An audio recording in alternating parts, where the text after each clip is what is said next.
Hi everyone, this is Sukh Bhardwaj with Century 21 and I'm here to share with you how the real estate market performed in the month of April 2023. I'll be talking about three things today, two of which will be specifically for the cities of Brampton and Mississauga.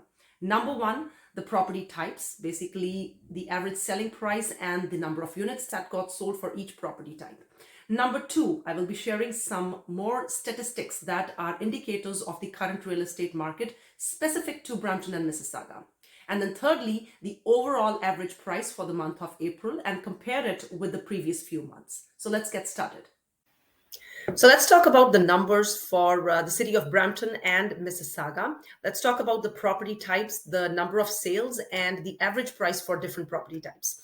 As you can see, the detached homes are the most popular home types. 362 houses got sold with an average price of 1.261. This number was, the average price in March was 1.242, which has certainly increased. And there were 291 units last month that got sold. Semi-detached houses, certainly the average price has crossed the million mark. In March, it was sitting at around $956,000, but now it's at $1,018,000. Let's talk about the city of Mississauga. Just like Brampton, the detached homes in Mississauga are a popular home type. 224 houses got sold with an average price of 1.567. And something interesting I noted in the townhomes, just 18 units got sold with an average price of $1,071,000. And if you notice the semi-detached houses, which got more number of semi-detached got sold as compared to townhouses, but still the average price is lower than the townhomes. So it's $1,060,000 for the semi-detached house. Looks like townhomes are more expensive in Mississauga as compared to semi-detached. Next, I will share these three statistics, which are an indicator of how the real estate market was in the month of April for the city of Brampton and Mississauga. So first of all, sales to new listing ratio. For Brampton, it was 49%, Mississauga 47.22%. When this number is between 40 to 60, it is a balanced market. So in both the cities, it was a balanced market in April.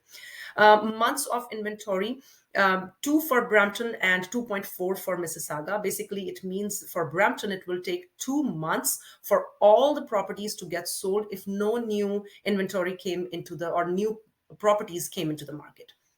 And then we have the average property days on market. It took 20 days on an average for a property to get sold in Brampton in the month of April. Back in March, this number was 28, which means that it took 8 less days in April for a property to get sold in Brampton. So it's a good indicator for my seller friends out there who want to sell. As you can see that the number is coming down each month, especially with the average property days on market. And for Mississauga, it was 23. Again, it was less as compared to the month of March. And finally, what I have for you is the average selling price for all property types in the Toronto Real Estate Board for the month of April. It was sitting at 1.153. And if you notice the month prior, it was at 1.108. The number of sales has gone up in April as compared to March. So this indicates to me, and if you notice from the January onwards, it has been going upwards. Looks like that the Toronto market has now kind of bottomed out. And now we are looking at the trend of the prices has started going up. So based on these numbers, in April, we saw a gradual improvement in sales and average selling price. Here are some more numbers. There were 7,531 sales in April 2023. Now, when you compare it with last year's April, the sales were down by 5.2%. However, I personally feel that a better indicator is when you compare it with the previous month or the last few months. So in March, there were 6,896 sales, and that's an increase of 9.2% from March to April. The average selling price in the GTA was about 1.153 million in April, which was sitting at 1.18 thousand in March of this year, and that's an increase of 4.02%. Therefore, it indicates that many buyers have come to terms with higher borrowing costs.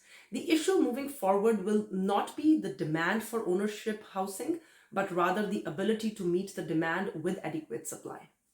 That's all for today, my friends. If you have any comments or any thoughts about the current real estate market, feel free to share them with me in the comments section. And if you have any questions, do not hesitate to reach out to me.